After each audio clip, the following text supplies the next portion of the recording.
bafowethu nodade.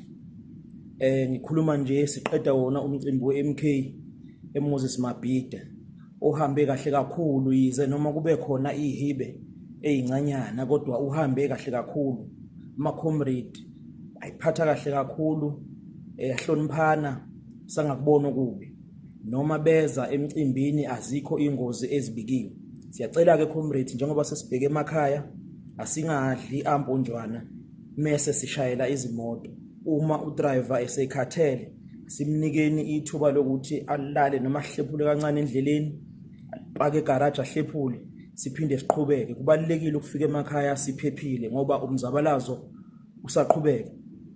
We say this because today indeed it was the festival of the most downtrodden, the marginalized, the dispossessed, those who live from hand to mouth, who do not know when is their next meal is going to come from. Today they are assured that indeed, as the downtrodden, the marginalized, we shall reclaim our birthright.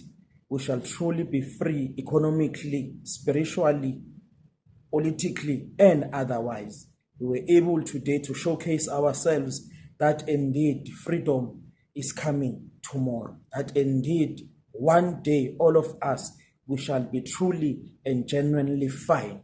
We have been able to showcase that, and I can also say it in confidence that we might not win our full freedom or our total emancipation today or maybe tomorrow, but one day we shall genuinely be free. Demonstrated that with this first anniversary, and it is the belief that I hold unto me so dearly. Salute commanders, salute comrades, salute ground forces.